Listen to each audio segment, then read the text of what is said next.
conversatorio, nuestros expertos invitados discutirán cuál es el papel que debe jugar la política de competencia en México y el mundo para minorar el problema de cambio climático y sus efectos para garantizar un estilo de vida sostenible para los mexicanos. Nos acompaña como moderador de este panel el comisionado Giovanni Tapia Lezama. Y como panelistas, damos la bienvenida a Paola Pugliese, quien cuenta con más de 20 años de experiencia en la presentación de grandes transacciones transnacionales y globales para la aprobación antimonopolio, y en 2022 se unió como copresidenta del Grupo de Trabajo sobre Política de Competencia y Sostenibilidad Medioambiental del ICC Global. Adriana Gama Velázquez, quien es investigadora del Colegio de México, principalmente interesada en teoría microeconómica, organización industrial y economía ambiental. Y finalmente, Andrés Ávila Ackerberg, quien es en la actualidad director ejecutivo de Política y Legislación Ambiental AC, en donde tiene a su cargo el proyecto de fortalecimiento del diálogo entre el Ejecutivo y el Legislativo en apoyo a la implementación de los objetivos nacionales e internacionales de México en materia de cambio climático. Los escuchamos, comisionado. Gracias. Muchas gracias. Antes que nada, saludo y agradezco a Adriana, Paola y Andrés por participar en este panel, el cambio climático y una efectiva aplicación de la política de competencia. Al público que nos acompaña de forma presencial y también de forma virtual, así como a todas las personas que han hecho posible este evento y su transmisión. Voy a iniciar con una breve introducción para posteriormente cederle la palabra a los panelistas. El cambio climático es uno de los actuales retos globales que enfrenta la humanidad, el cual ha intensificado la frecuencia y magnitud de los fenómenos meteorológicos extremos. Estos, a su vez, afectan negativamente la producción de bienes y la prestación de servicios, y por consiguiente a los consumidores. Las medidas para combatir al cambio climático también generan costos que pudieran impactar en los precios de bienes y servicios, así como en el poder adquisitivo de los hogares, principalmente los de menores recursos. El cambio climático debe entenderse como un problema colectivo que requiere soluciones colectivas, sean estas elaboradas, tomadas o coordinadas por el sector público, el sector privado, la sociedad civil y la academia. En este panel invitamos expertos en la materia del sector privado, Paola, de la sociedad civil, Andrés, y de la academia, Adriana, con el propósito de dialogar sobre cuál debería ser el papel que debe jugar la política de competencia en México y el mundo para aminorar el problema del cambio climático y sus efectos. En la actualidad, los gobiernos han celebrado acuerdos internacionales, así como elaborado y aplicado instrumentos legislativos nacionales, estatales y locales para combatir el cambio climático. Sobre este tema, Andrés nos hablará sobre los esfuerzos que se han realizado a nivel internacional, nacional, estatal y local. Entre las acciones que han tomado los gobiernos se encuentra la generación e instrumentación de regulación ambiental, con el propósito de incentivar a las empresas a reducir su nivel de emisiones contaminantes. Sobre este tema, Adriana nos hablará sobre qué tipo de regulaciones ambientales son más eficaces bajo ciertas condiciones de mercado, lo cual puede ser útil para desarrollar instrumentos legislativos o modificarlos. Por su parte, las empresas realizan acciones, tanto individuales como colectivas, para contribuir en la lucha del cambio climático y cumplir con la regulación ambiental. Estas acciones, como cualquier otra, deben realizarse tomando en cuenta el cumplimiento con la ley de competencia económica correspondiente. Sobre este tema, Paola nos hablará sobre la interacción de la política de competencia y de la sustentabilidad ambiental. Dada esta introducción, le pediré amablemente a Andrés que nos platique sobre el quehacer de la regulación ambiental a nivel internacional, nacional, estatal y local, cuáles han sido los resultados de la legislación mexicana en sus distintos niveles de gobierno y qué se requiere para que las empresas contribuyan en la mitigación de emisiones contaminantes sin que se pierda competitividad. Gracias. ¿Qué tal? Buenos días todavía a todas y a todos. Yo no soy experto en competitividad ni en leyes, pero pues voy a hablar de leyes y competitividad. Entonces espero que... No, pero sí conozco este tema de cambio climático y creo que ya lo mencionaron, es muy importante. Entonces, si me permiten, pues creo que empezar con lo primero, no en cuanto al orden de las cosas, sino la emergencia, ¿no? Y esto es, creo que lo que muchas veces hablamos de estos temas como sus diferentes aristas, pero se nos olvida que hay una emergencia. Y la emergencia, llevamos ya muchos años trabajando estos temas y cada año es peor, ¿no? Y creo que esto ni siquiera es un asunto que uno pueda decir porque trabaja estos asuntos, estas temáticas problemáticas, sino la realidad así es, ¿no? Ya es mucho más tangible.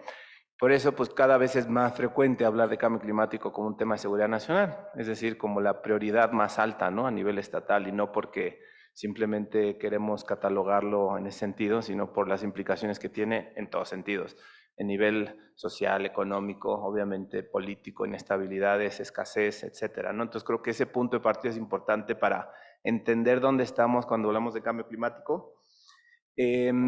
El 1.5 grados que no debemos rebasar ya está pasando, ¿no? En ciertas épocas del año, 25-40%, no lo digo yo, lo dicen los que saben, el panel intergubernamental de cambio climático. Y por lo tanto, es indispensable esforzarnos más. Y esto también tiene que ver con competitividad. Esta diapositiva es también muy interesante porque habla mucho de esta inequidad intergeneracional en la que estamos, ¿no? O sea, justamente deberíamos ser equidad intergeneracional, dejarle lo mismo o más a los que vienen, que es la noción básica del desarrollo sustentable, entre muchas otras. Pero lo que dice esta gráfica es que las niñas y niños que nacen hoy, ayer, mañana, ¿no? Su futuro ya está en arriba de los 4 o 5 grados. Cuando sean gente de 80, 70 años van a tener un mundo que va a estar en estos tonos mucho más oscuros, ¿no? Entonces, insisto, este es el punto de partida sobre el cual tenemos que tomar en consideración cuando hablamos de cambio climático. Algunos datos adicionales, ¿no? Como pueden ver aquí, el mes de julio pasado, creo que todos lo experimentamos, fue el más caliente en la historia, así, punto, ¿no? Entonces, insisto, como que no es un asunto de, bueno, es que va a pasar y cómo nos vamos a preparar ante el cambio climático. Está pasando, se están perdiendo territorios, están extinguiéndose especies, hay cada vez menos agua, hay cada vez menos alimentos, ¿no? Entonces, creo que es importante considerarlo.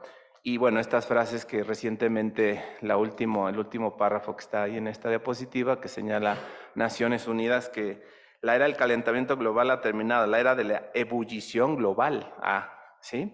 Entonces, políticas en el sentido de la competitividad, pues cada vez van a ser más relevantes si es que siquiera llegamos a eso. Decíamos que no es un tema que estamos apenas abordando, ¿no? Llevamos desde 1992, con estos esfuerzos internacionales, desde la Convención Marco, y a partir de entonces tenemos conferencias de las partes, que son estas reuniones que se hacen cada año, que van todos los países y que tratan de delinear el futuro y las decisiones y cómo le vamos a hacer para lidiar con este fenómeno. Y bueno, pues ahora lo más vigente, un poco ahí está el recuento de algunas conferencias, la anterior fue en Egipto el año pasado, este año va a ser en Dubái, que también es un poco contradictorio, ¿no? Que es el anfitrión de sea uno de los principales productores de petróleo en el mundo.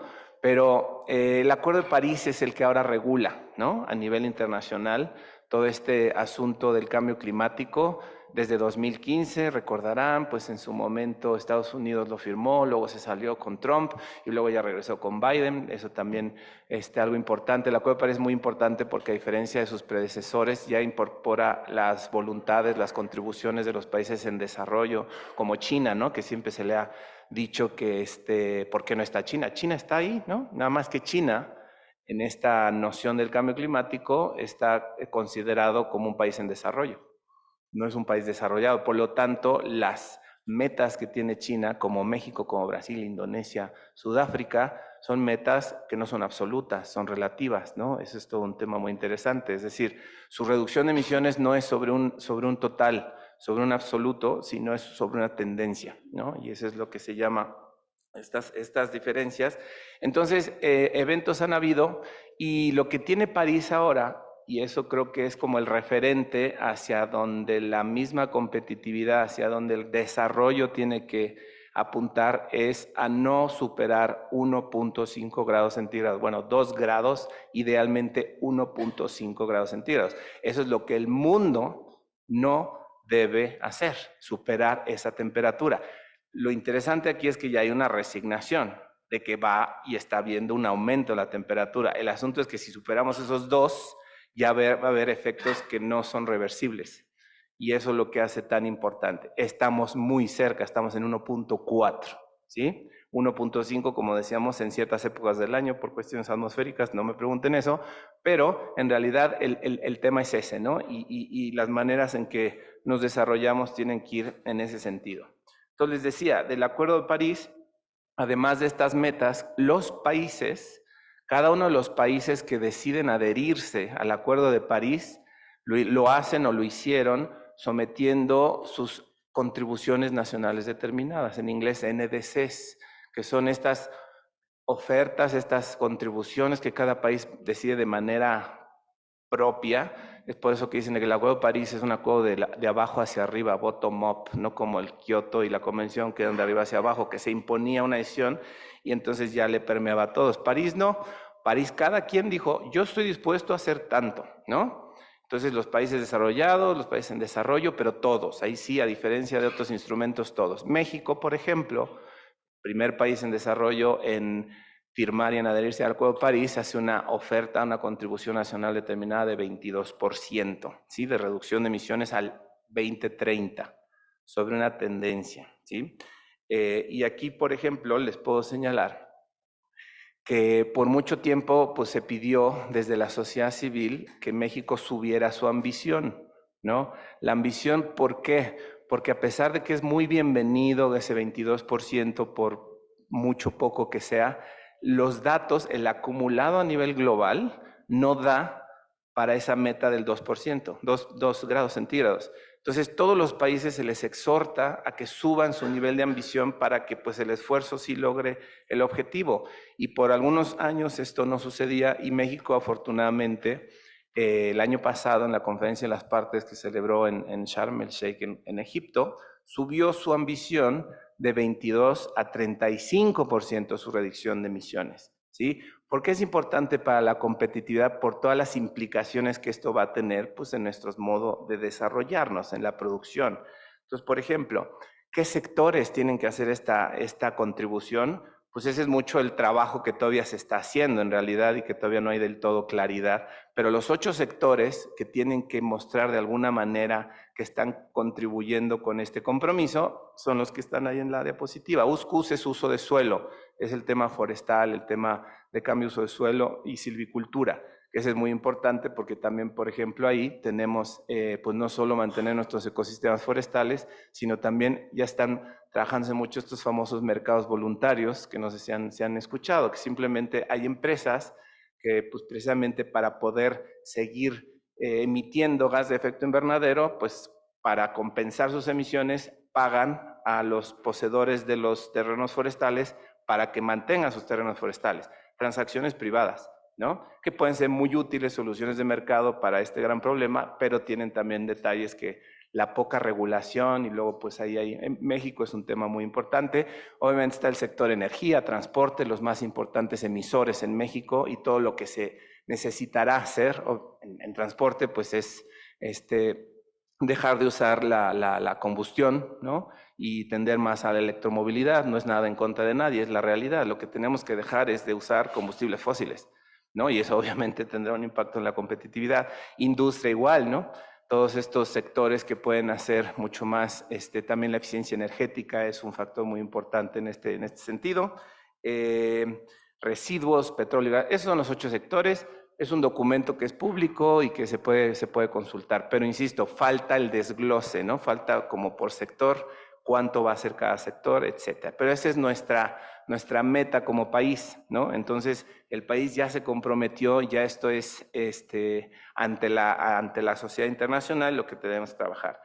Y esto, bueno, también se puede decir que para que un país en esta misma lógica del cumplimiento de sus contribuciones nacionales determinadas tiene que cumplir con otra serie de compromisos, por ejemplo, pues tener metas claras, ¿no? Y eso también era un poco lo que contaban en algunas anécdotas ahí de pasillo en la COP el año pasado, que México iba listo a ofrecer 30% de reducción de emisiones, no 22 era el que teníamos. Pero pues por algún asunto ahí político, de 30 pasó a 35. El mismo día que iban a hacer el anuncio, ¿por qué no? Vámonos a 35, ¿no? Pues ya estamos de buenas. Uno como ambientalista, pues bienvenido sea, pero el asunto es que tiene que tener todo un soporte técnico que pueda derivar, digo, y esto no me cite, ¿no? Yo lo escuché por ahí, pero pues hay que desglosarlo, ¿no? Y eventualmente hay que monitorearlo, hay que reportarlo, hay que verificarlo, una serie de reglas, y también hay que llevarlo pues, a la realidad nacional, ¿no? Y en ese sentido, un poco donde quiero aterrizar esta intervención, pues es en el ámbito legal, ¿no? Que como tal vez saben o no saben, les cuento, desde el 2012 México tiene una Ley General de Cambio Climático que me tocó ser partícipe de su proceso, de su aprobación, de las peleas, y bueno, ya saben, cada quien tenemos nuestros sesgos. Nosotros obviamente queríamos que fuera una ley ambiciosa y que pusiera metas claras, pero recuerdo mucho que se tocó este tema de competitividad desde entonces, ¿no? Como la iniciativa privada, alguna preocupada porque esta ley iba a implicar, pues obviamente, el desincentivar a aquellas empresas intensivas en el uso de combustibles fósiles, pues eran las que no les gustaba la ley, ¿no? Pero pues eventualmente lo que se logró, o más bien fue como para que todo esto fuera siendo más aceptado, es que fuera gradual, que la mitigación, las acciones de reducción de emisiones empezaran por aquellos sectores que eran más costo efectivos hasta eventualmente ya llegar pues a los que eran intensivos en el uso de combustibles fósiles, ¿no? Que bueno, pues conocemos aquí cuáles serían, no quiero señalar a nadie. Lo interesante es que haciendo esta como recapitulación, 10, 11 años después, no se ve claro que haya pasado eso, ¿no? No se ve que esta transición, ya son 10 años como para ver si estos sectores que eran los que tenían ese derecho de adaptarse, si ya lo hicieron, ¿no? Interesante que ahora ya no hay tanta objeción ante estos instrumentos jurídicos como la hubo en 2012. Interesante también porque ahora mismo, y hemos podido también participar en mayor o menor medida como organización, se está trabajando pues, en reformar esta ley pues, precisamente para tener estos nuevos conceptos, estas nuevas regulaciones que no se tenían entonces. Entonces, bueno, insisto, ahí si quieren revisar los interesados en esto, hay artículos específicos de la Ley General de Cambio Climático que hacen referencia a la competitividad, como pueden ver, por ejemplo, en esta diapositiva, el artículo 33, el artículo, bueno, la fracción 2 y la fracción, ¿cuál es? 16. Bueno, y más interesante aún, ya para cerrar, es que en un país como México, federal, grande, en territorio, en extensión, en población, pues el hecho de tener una ley general no basta, ¿no? Y desde hace algunos años, interesante, en este sexenio cobró mucha fuerza también la acción subnacional y los marcos jurídicos subnacionales, por dos razones, por voluntades políticas, pero también porque la acción toma efecto en los estados, ¿no? Los parques eólicos suceden en los estados, la electromovilidad también sucede en los estados, las granjas solares en los estados. Entonces, nosotros hemos podido trabajar ya con 12 estados y ha sido un ejercicio muy interesante porque pues finalmente pues, los que conocemos este país es enorme y cada estado es una realidad, ¿no? Y cada estado tiene prioridades. Vas a Guanajuato, estás hablando mucho de industria, vas a la península de Yucatán y el tema pues, es forestal, cambio de uso de suelo, vas a la península de California y también el carbono azul, ¿no? Que precisamente es mantener estos ecosistemas, manglares, pastizales marinos para que puedan hacer esta absorción y ya se han logrado muchos de estos instrumentos jurídicos y lo más interesante de todo esto es que muchos de los que se han logrado, y creo que por aquí voy a ir cerrando, es que hacen esta referencia a el objetivo de lograr 0 emisiones al 2050, ¿sí? 0 emisiones netas, no es que no emitamos nada, sino que en balance quede 0. Entonces, este es un objetivo hacia el cual el mundo tiene que aspirar y hacia el cual también la competitividad creo que tiene que acomodarse. Y bueno, hay un poco lo que hemos hecho en cuanto a este trabajo. Y la última nada más es esto, ¿no? ¿Por qué cambio climático, leyes, competitividad? Bueno, ustedes expertas, expertos de estos temas conocen más, ¿no? Pero finalmente la ley es la que sienta estas bases para fomentar, para incentivar, para desincentivar, ¿no? También, y creo que cierro con esta frase, una buena política ambiental requiere mucha intervención del Estado. Y una buena política económica no. Entonces también por eso es lo complicado de estos temas, ¿no? Y lo dejo tal vez para seguir hablando de esto. Gracias.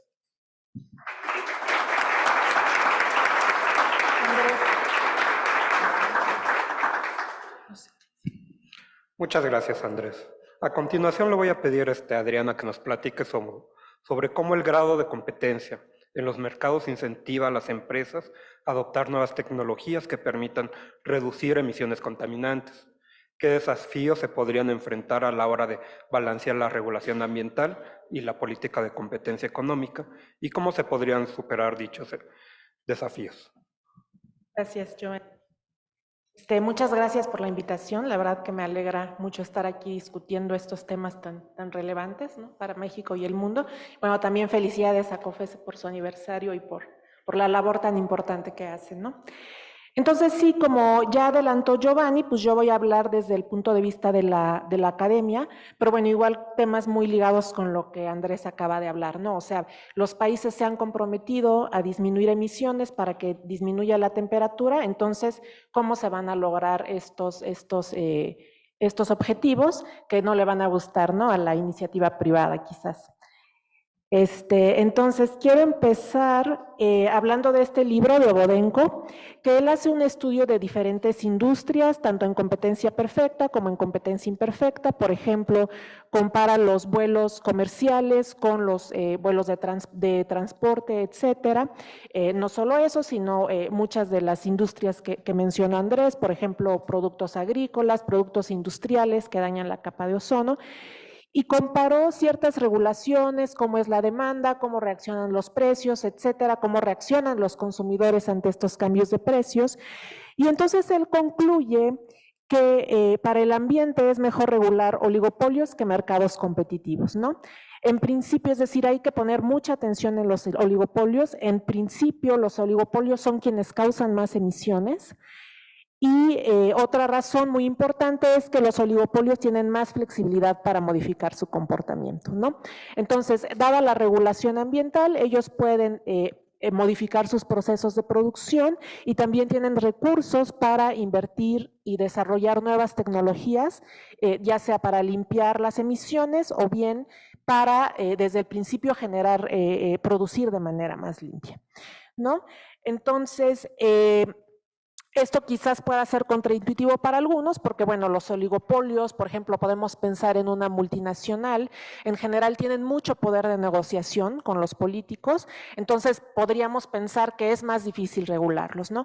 Entonces aquí entra la importancia que también mencionaste, que es proveer incentivos correctos, ¿no? Que mencionabas, bueno, el Estado tiene que intervenir, pues sí, ¿no?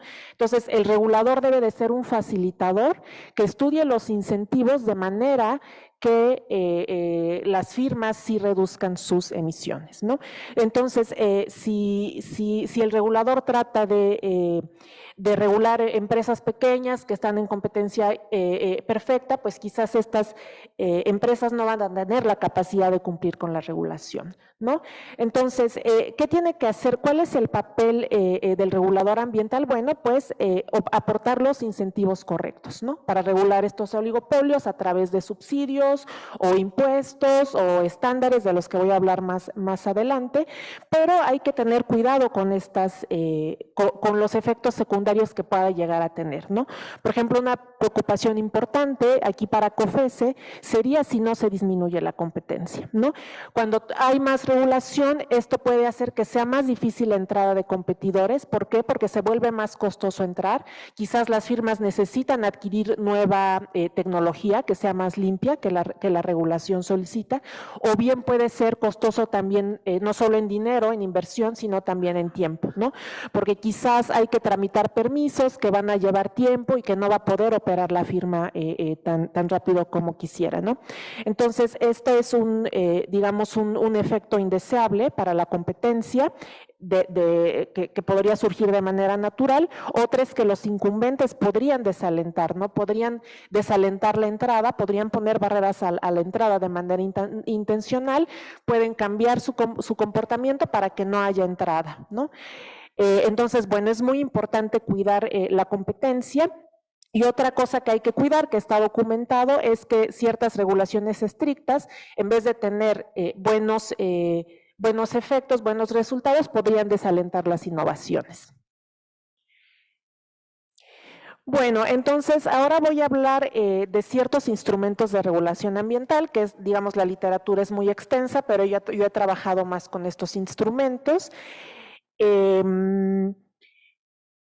Algo les quería decir, pero bueno, tenemos instrumentos que están basados en el mercado, como son los impuestos o los permisos comerciables, en donde el regulador simplemente pone los impuestos o otorga los permisos, como los certificados de energías limpias, de los cuales quizás han escuchado, que son permisos para que las firmas contaminen y los pueden intercambiar entre ellos, ¿no? Los pueden comprar y vender y tienen que cumplir con cierto número de permisos, ¿no?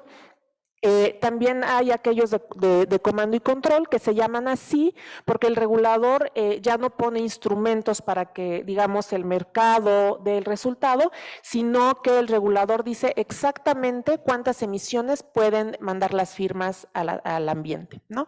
Entonces, está el estándar de emisión, que es exactamente cuántas unidades, no sé, de CO2 puede mandar tu empresa, o los de intensidad, ¿no? Que el regulador observa el número de emisiones que está emitiendo la empresa y le dice, ¿sabes qué? Tienes que reducir por ejemplo, en un 30% tus emisiones, ¿no? Y ya las firmas verán cómo hacen para cumplir con esta regulación. Los estándares de intensidad son importantes porque se han usado mucho en el mundo y, bueno, han tenido buenos resultados, ¿no? Entonces, ¿qué consideraciones tenemos que tomar en cuenta para implementar o instrumentar la mejor regulación? Bueno, uno es lo que había yo mencionado al principio, que es el tipo de competencia, saber si hay competencia perfecta, si hay un oligopolio, cómo actúan las firmas, si compiten en precios, en cantidad, lo que en economía llamamos a la Bertrand, a la Cournot, si el juego es en una o dos etapas, por ejemplo, puede haber una firma líder y una firma seguidora, lo que llamamos Stackelberg, el juego de Stackelberg, o también puede ser que las firmas, digamos, decidan cuánto invertir en energías limpias y cuánto producir. Entonces, un juego en una etapa sería que, por ejemplo, si tenemos un duopolio, si las dos firmas eligen al mismo tiempo tanto investigación y desarrollo como cantidades, o bien si lo van a hacer en dos etapas, ¿no? Si primero van a ver cuánto van a invertir en investigación y desarrollo y una vez que lo observan van a competir en cantidad, ¿no? O sea, en su capacidad. Otra consideración sería si el instrumento es endógeno o exógeno. Por ejemplo, el regulador puede decir, quiero reducir las emisiones en exactamente, por decir algo, 100 unidades, ¿no? Entonces eso sería exógeno, o el regulador puede decir, bueno, voy a regular las emisiones de manera que se maximice el bienestar social. Entonces ahí sería endógeno, ¿no? Ahora, ¿por qué es tan importante tomar en cuenta estas consideraciones? Bueno, porque un mismo instrumento o una misma regulación nos puede dar efectos diferentes en dos tipos de industrias o en dos tipos de mercados, ¿no? Por ejemplo, aquí escribí un ejemplo, bajo competencia perfecta, el estándar de emisión, aquel que regule el nivel de emisiones, genera un mayor bienestar social que el estándar de intensidad. Sin embargo, lo opuesto ocurre en un oligopolio, ¿no? Cuando hay un número limitado de firmas. Entonces, de hecho, hay mucha literatura en competencia perfecta y en oligopolios todavía hay muchas preguntas por resolver, ¿no? Que es muy importante porque lo que observó el autor que les mencioné anteriormente, Bodenko, pues es que no hay que descuidar estas industrias, ¿no? Por el bienestar que podrían aportar. Ahora, ¿cómo comparamos los instrumentos? Bueno, la literatura es muy extensa. Por ejemplo, se pueden comparar para decir cuál es mejor. Después, cuál es más eficiente, ¿no? En costos, cuál disminuye la contaminación a un menor costo, si es factible política e institucionalmente, cuáles serían los efectos en la distribución del ingreso. Por ejemplo, hace algunos años, cuando las gasolinas y el diésel estaba altamente subsidiado, no sé si recuerden que había una discusión si esto subsidiaba a las personas con mayores ingresos, ¿no? Que pudiesen manejar sus coches, que quizás son más potentes, con más cilindros, etcétera, y que además generaba más contaminación, pero por otro lado decían, bueno, sí, pero las gasolinas y el diésel también se utilizan para transporte público masivo, para transporte de alimentos y mercancías que también benefician a las personas con menores ingresos, ¿no? Entonces también hay que, tomamos en cuenta eso.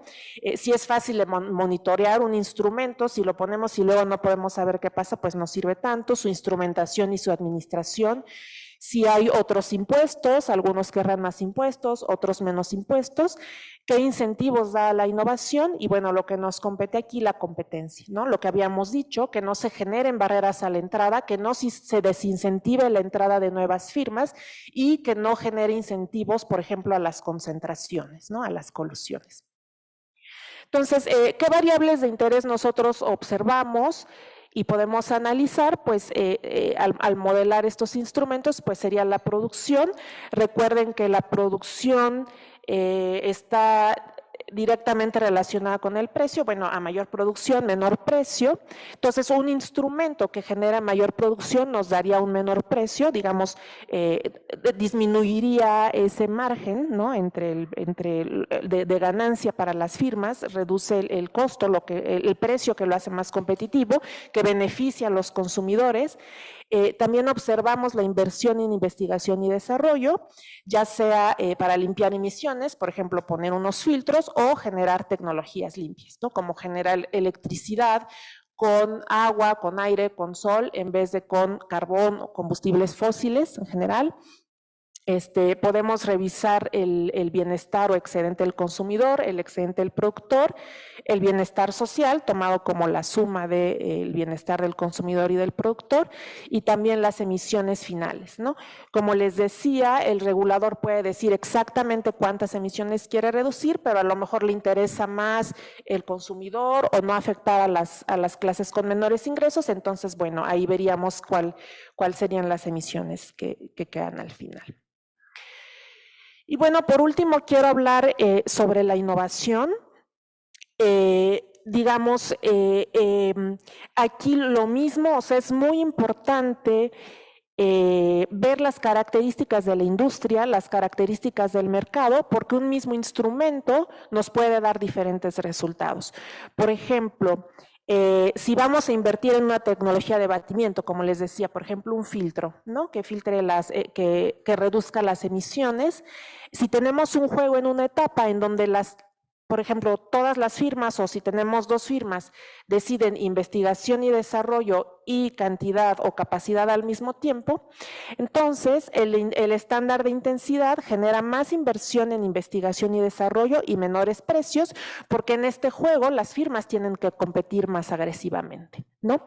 En cambio, si el juego es en dos etapas, en donde primero se invierte y después se elige la cantidad, ahí sí dependerá de las cantidades de la industria, ¿no? No tenemos un resultado que aplique para cualquier industria.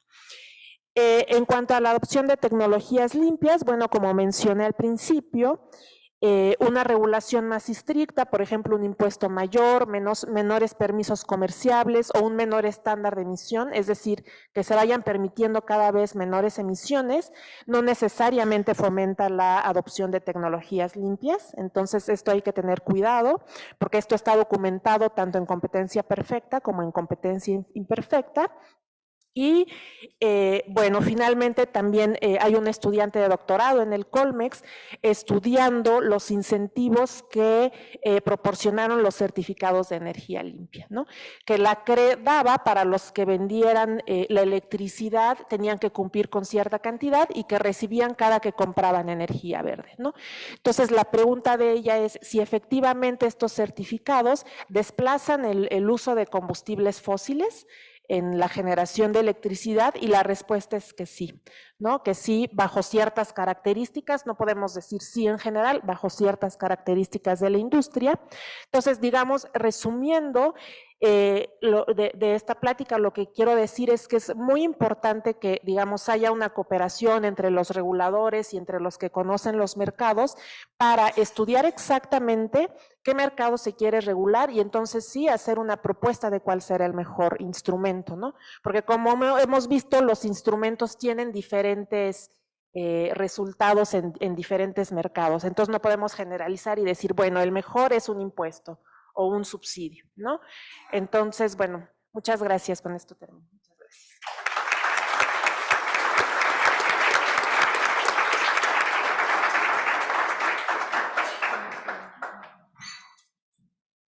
Muchas gracias, Adriana.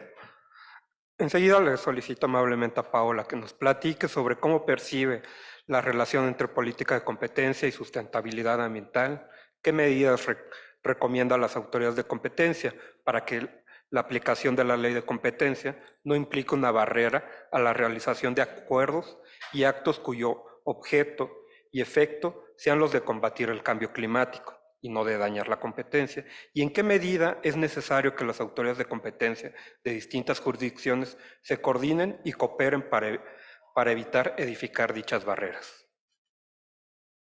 Thank you very much for this, and I'll start by apologizing for having to do this in English. Otherwise, my Spanish is unfortunately not sustainable enough for the discussion. But and I want to start by thanking the COFECE for inviting us for this to discuss this this area that is so dear to the ICC. So I speak here on behalf of the International Chamber of Commerce, which I represent, and I co-chair a task force within the ICC that investigates the interplay between the antitrust and sustainability regulation. So it was very fortunate that we had Tommaso making the keynote speech today, and he actually mentioned, I hope he's still around, that he has this position that is of skepticism in relation to what competitors are doing when they collaborate, when they want to collaborate for sustainable action. And this is precisely what led us at the ICC to prepare a paper that was presented last year at COP27 that related to this, wanted to address the skepticism of regulators in relation to what companies are doing. Because what he says, look, the only case that came to me was car manufacturers actually colluding to prevent innovation, is what we heard also from many other regulators, that companies will not be sitting down, competitors will not sit down and discuss on ways to collaborate for sustainable purposes if they're not getting something out of this. The assumption there is, well, regulation and subsidies are the way to address a transition to the green economy. And I think everybody agrees with that. There's no question around it. The discussion that we have is, what do we do when regulation is not there yet? And what do we do when regulation is not coming? Because sometimes regulation will apply, or subsidies, we'll hardly see a government allowing for subsidies to come or to be applied to industries whenever the positive effects of this will be felt elsewhere. Suppose, for example, I will bring a particular case that was brought to me about 2 years ago, so under the previous government, and I was consulted by the three largest banks, the three largest financial institutions in Brazil, that came and asked the following question. Look, we want to collectively impose an obligation on the meatpacking industry. Whenever they want to be financed, they will have to demonstrate that they are monitoring the supply chain to the point that they can assure that there's no deforestation involved in the supply chain. Can we do that? The three of us. And I said, well, we need to consult with the competition authorities because, well, I understand what is behind or the rationale behind this. However, it might be the case that the competition authorities will look at this and say, you guys are colluding. Their answer was, we'll not go to the competition authorities, forget it. And the case was dropped. So it was killed even before they went to the authorities. And this explains why many authorities are not getting the number of consultations they would expect to get. And this, also explains the skepticism. They'll look at me and say, well, if this was really a problem, if companies were really under quite a lot of pressure to get, to achieve their sustainable goals, we would have been consulted. And the fact is, we know for a fact, as private practitioners, that many of the cases are being killed even before they go to the competition authorities. So this invited the ICC to produce this paper that was presented last year at COP27. It's been updated now to COP28. And we benefited from the fact that we had 35 different jurisdictions represented there to get other examples of situations where collaborations among competitors for sustainable purposes were, killed even before they went to the authorities. So we could show this and demonstrate to the authorities, look, you don't have to be skeptical about this. This is really happening. It was interesting to see that we collected 12 very good examples of cases that never went through because the private practitioners or the lawyers consulted at the time said, look, you need to present this to the competition authorities, and the cases were dropped. We segregated this in 3 different types of cases. So collective action from competitors that aimed at forcing the supply chain into greener or more sustainable technologies. And this was one example is the one that I just mentioned on the financial institutions that wanted the meatpacking industry to monitor the supply chain. We also had examples within the same level of competition, so companies that competed in the same relevant market and that wanted to introduce new technologies in their businesses, but they would do this collectively. So without the regulation imposing anything on them. Particularly in the tires and brakes industries, because part of the emissions are a result of the technology used in tires and brakes, and a introduction of a change within that technology would amount to lesser reduction in their emissions. And but again, they want to do this collectively. And why? Because one company doing this on their own will have what we call the first mover disadvantage. So they impose on themselves higher costs that will, eventually result in higher prices, or at least in reduced margins. And this will naturally be captured by the competition that will, see their movement as a good prey. So the need for a collective action is there either within the relevant market where they are active, or upstream in the supply chain, or downstream, forcing consumers into different choices. So this is the third group of examples that we gathered. I will give you one of them. I think this is very symbolic. Consumers tend to look at heavier packages as a signal of better quality. So you buy, for example, luxury goods, or let's say you buy an iPhone. It comes in a very heavy, the iPhone itself is, weighs, I don't know, 100 grams, but the package is half a kilo, right? Because you need to unpack it, and then they put it on Instagram. unpacking a big, big package. But this shows to the consumer, or it is the perception of the consumer is that he's getting better quality for the heavier pack. So you would buy an iPhone on a brown bag, you wouldn't see it the same way.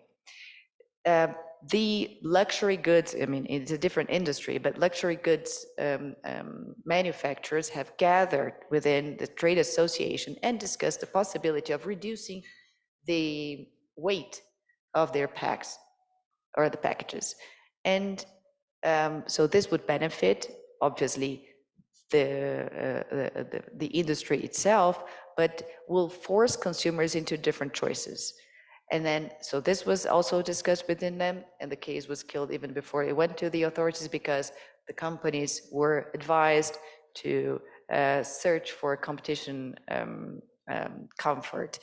So this, examples like this, they demonstrate that competition laws may be standing in the way of a transition to a more sustainable economy. And that's precisely, where we don't want to be, right? On the wrong side of history. It's clear to everyone that regulation would be ideal, that regulation would probably result in even better strategies than what the companies are, trying to do by themselves. However, it's not happening, or it's not happening fast enough, and it's not happening everywhere. So if companies are taking action, and this is obviously also a result of the fact that they have commitments with the SEC to become carbon neutral by a certain date, to comply with the European Green Deal. So once they have committed to these net zero commitments or obligations, they will have to take action to get there. And now you see companies facing this catch-22 situation, whereby on the one hand, they have committed to become carbon neutral by a certain date, and if they do not get there, they will be fined by the SEC in the States, or the SEC of their individual countries, for not getting there. And to comply with those commitments, sometimes they will have to buy out the entire recycling industry of their own country, and this will be barred by the competition authorities. See, so companies are under this pressure, and they are resorting to collective action whenever necessary. However, they're facing the difficulty of having the competition authorities going after them, so they are either fined by the SEC or they are fined by the COFECE. So this catch-22 situation is what we have been bringing as ICC to competition authorities in different jurisdictions. So we brought this to the European Commission last year, and this resulted in the guidelines, in the horizontal guidelines. There's a chapter related to sustainability agreements. We saw this, a very good reaction by the Hellenic competition authorities. The Austrians already changed their law, and surprise, surprise, the CMA issued guidelines earlier this year that were even more aggressive in terms of allowing collective action between competitors than the European Commission itself. We've seen the Japanese authorities already also drafting guidelines, and the Singaporean authorities drafting guidelines. Now, what are we doing in Latin America? And that's the question where I want to leave our discussion at, because we have a very good opportunity here to be in the forefront of the discussion, rather in the wrong side of history. Thank you.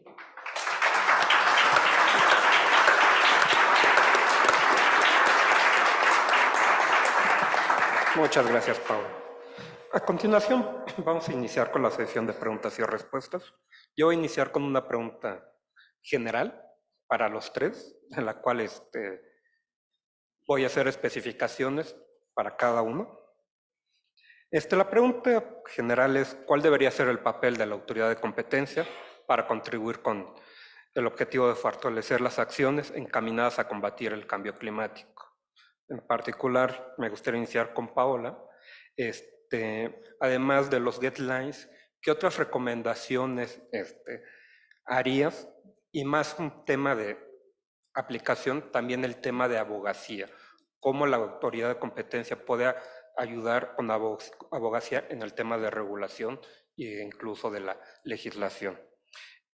Posteriormente, en el caso de Adriana, sería la misma pregunta, pero me gustaría si pudieras profundizar cómo la actuación de la autoridad de competencia pudiera fortalecer la regulación ambiental para poder aprovechar todo este tema de innovación y que sea eficaz. Y por último, en el caso de Andrés, sería la misma pregunta y un poco sería si pudieras profundizar en cómo la autoridad de competencia puede ayudar con la legislación en los distintos niveles de gobierno y un poco con tu experiencia a nivel local, cuáles han sido las dificultades que has visto a la hora de implementar la legislación, porque un tema es elaborarla y otro gran tema es implementarla. Gracias.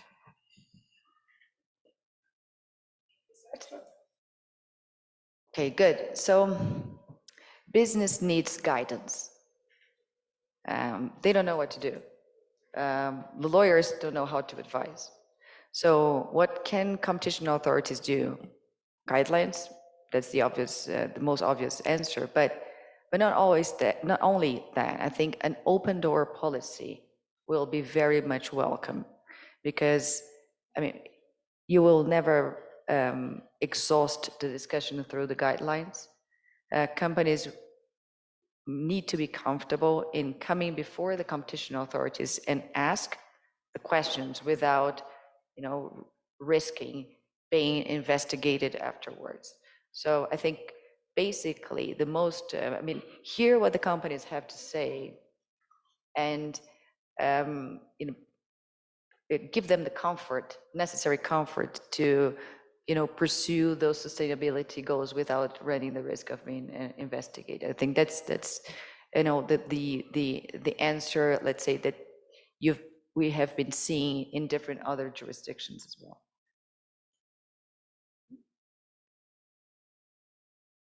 Bueno, yo creo que el papel de las agencias de competencia es muy importante, sobre todo por la experiencia que tienen en hacer estudios, por ejemplo, de prácticas monopólicas, absolutas, relativas, de colusión en las empresas.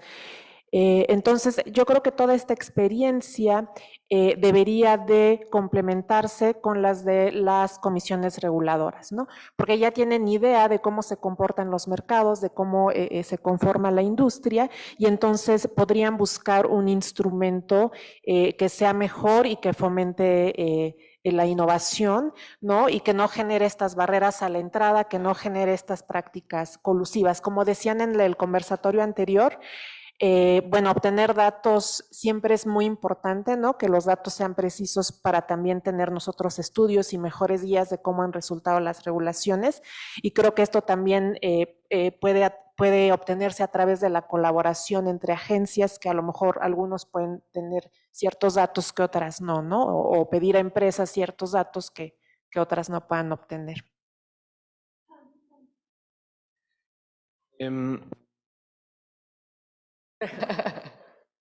Nivel, insisto, no soy abogado, pero un poco me ha tocado trabajar estas legislaciones. Por ejemplo, esta nueva generación de leyes de cambio climático que ni siquiera ya van más allá, ¿no? Ya son post-París. Ya estamos entrando en el territorio, por ejemplo, de la economía circular, que creo que eso también es relevancia para el tema de la COFECE y la competitividad. Nosotros, de hecho, apoyamos un proceso que derivó en la Ley de Economía Circular de la Ciudad de México. Y fue muy interesante el debate, porque precisamente también está lo valioso ahí de que son procesos participativos que no buscan que una ideología en sí se imponga. Digo, obviamente hay un sesgo ambiental, ¿no? De entrada por este tipo de pero ese tipo, por ejemplo, de legislación que la COFESE pudiera también estar más familiarizada con, ¿no? Y esta noción de circularidad no de solo pensar en desechos, sino de todo el ciclo de vida de los productos. ¿Aquí se puede decir marcas o no? No, exacto. No, lo decía un empresario en algún debate que tuvimos. Por ejemplo, Spotify es un gran ejemplo de circularidad porque ya no usas este artefacto específico para que la música suene o el sonido se haga. El ecobici también, por ejemplo, es circularidad porque no estás comprando nuevas bicis, mantienes en circulación, ¿sí? Entonces creo que ese tipo de actividades pueden ser fomentadas y obviamente también pues está generando más interés en el ámbito político por detonar este tipo de legislación, ¿no? Entonces creo que esos nuevos temas valdría mucho la pena también que se exploraran desde el punto de vista de la competitividad. Gracias. Preguntas del público. Esta sería para Andrés. Ya bien nos has dicho que no eres abogado, pero en tu experiencia, si nos puedes decir un poco del grado de litigiosidad, de amparos, contra estas normas de materia ambiental y sobre qué temas van y un poco, dada esa experiencia, qué se tendría que estar mejorando de la legislación para evitar esos frenos. Siempre también tengo que admitir, ¿no? Que siempre le falta a estas leyes, el tomador de decisiones las aprueba, pero no las aprueba como uno quisiera, ¿no? Alguna vez decían, pues es que a estas leyes les faltan dientes, en realidad, les faltan sanciones, ¿no? Y por otro lado puedes decir, bueno, pero es un inicio, ¿no? O sea, con esto tenemos una base sobre la cual construir diferentes posturas. Pero los litigios son, creo, hoy en día una de las herramientas más importantes. Normalmente ha sido el ejecutivo, el legislativo, ¿no? Los que están involucrados en estas herramientas de política, pero el Poder Judicial cada vez tiene más relevancia porque es el que demanda el cumplimiento. No sé si vieron una noticia ayer, ¿no? De manifestaciones jóvenes en un aeropuerto oponiéndose al uso de jets privados, precisamente por esta noción de que pues, es una emisión inmensa. O la demanda del cumplir. No, es que es política la respuesta que así no quiero hacer. Pero creo que el Poder Judicial, México pone en su ley que tiene que cumplir al 2030 una cantidad de reducción de emisiones. Y si no lo cumple, ¿qué pasa? No, ahí es donde entra el Poder Judicial. Y esto a nivel internacional pues también está cobrando fuerza. Entonces creo que el litigio es un área en la que también mucha de la sociedad civil se está concentrando para hacer, de hecho, sí, algunas organizaciones de la sociedad civil han hecho estos litigios para que no cumpla. El último NDC que México hizo, antes del que tenemos ahora, puso la misma meta que se tenía en el 2015 y dos organizaciones de la sociedad civil demandaron al gobierno federal porque no cumplía con el principio de no regresividad. Es decir, que se mantuvo y no se hizo más ambicioso como se solicitaba y ganaron las organizaciones y obligaron al gobierno federal a que subiera este objetivo que hoy en día es el que les habla de 35%. Ahí está la importancia, ¿no? Gracias.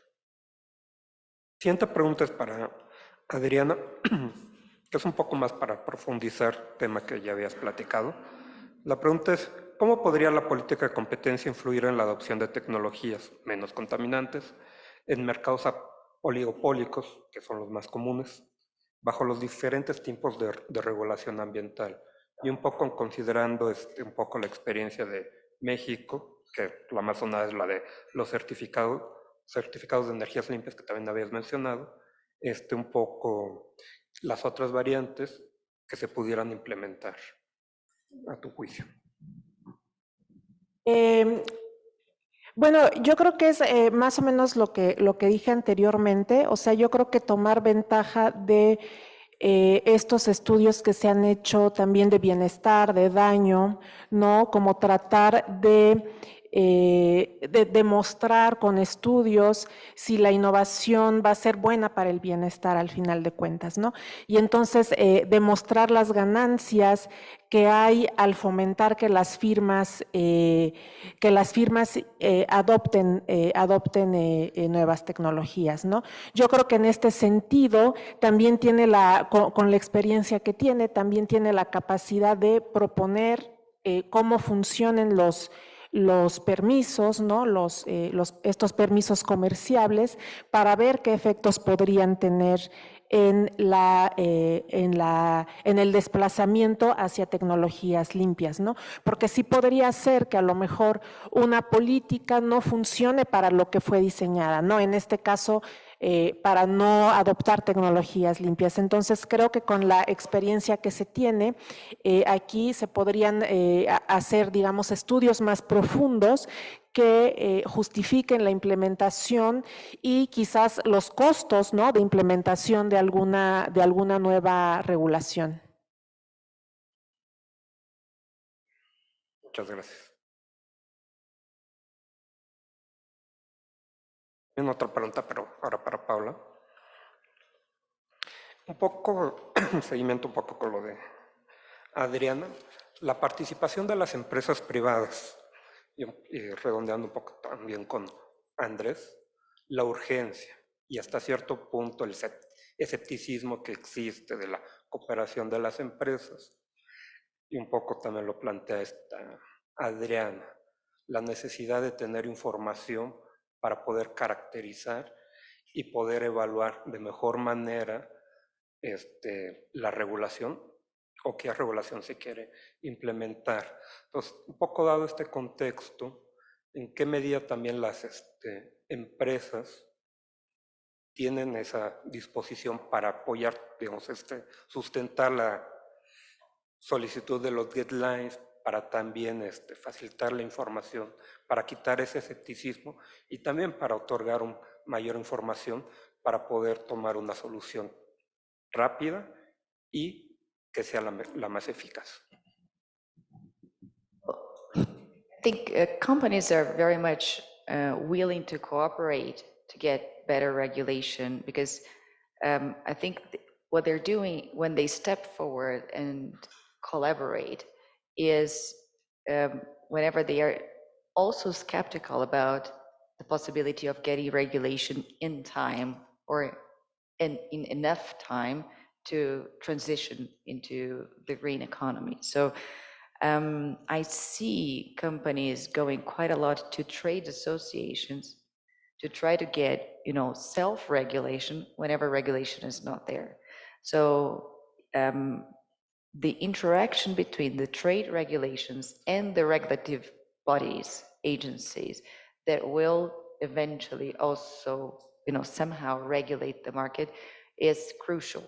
And there's quite a lot of disposition of that. I think when companies do not go to the competition authorities with consultations, they are sometimes concerned with their own private deals ongoing. In that case, for example, that I explained on the financial institutions in Brazil, one of the financial institutions had a big merger ongoing with the competition authority and did not want to jeopardize the analysis of one big merger with the discussion on sustainability that they had with the other financial institutions. So what happens is if they have a chance to either go on a no-name basis or behind a trade association, they will probably be more willing to cooperate and not to individualize the necessity of the regulation in one of them. So yes, I think there's quite a lot of disposition of providing information. I think this skepticism about how much companies are willing to disclose their intentions is something that has to be abandoned because companies are being forced to change into the green economy either by the pressure from their consumers or pressure from the shareholders. They will do it, and they're open to discuss with the authorities ways to do it in a way to prevent the spillover of competitively sensitive information, but that will eventually end up in allowing for them to transition to the green economy.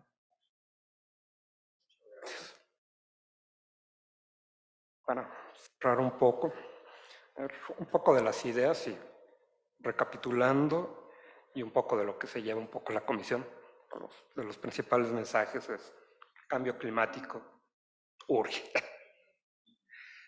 Y para poder combatirlo sí se tiene que hacer un labor bastante serio sobre cómo establecer la regulación. Para eso se requiere bastante información y también se tiene que ser práctico hasta cierto punto para poder elaborarlo y no ir también a buscar, lo voy a decir, no intentar hacer un paper, sino también tomar una solución un poquito más pragmática, pero siempre considerando y manteniendo un estándar elevado. Adicionalmente, de toda esta regulación se necesita que la autoridad de competencia le dé certeza jurídica a las empresas que sí tienen la misión, la visión de cooperar entre ellas y con otras autoridades con el objeto y efecto de combatir este cambio climático. Al respecto, ahora me toca hacer comercial, pues la comisión sí ha estado involucrada en estos casos, en la trascendencia de la búsqueda del desarrollo de la sustentabilidad a través de la promoción de energías limpias. Un ejemplo de ello es que en mayo del 2021, la COFESE publicó el documento Transición hacia los mercados competitivos de energía, los certificados de energía limpia en la industria eléctrica mexicana, que contiene ópticas desde la óptica de competencia del mercado de los certificados de energía limpia y sus mercados relacionados. Entonces, es un tema que la Comisión le preocupa y se ocupa. Y de este foro pues, nos llevamos varias ideas para plantear los siguientes pasos y como lo comentó ayer la comisionada presidenta, uno de los pilares de esta nueva etapa de la comisión es ver hacia el futuro y uno de sus futuros es la competencia y el medio ambiente. Sería todo. Muchas gracias por su participación. Gracias.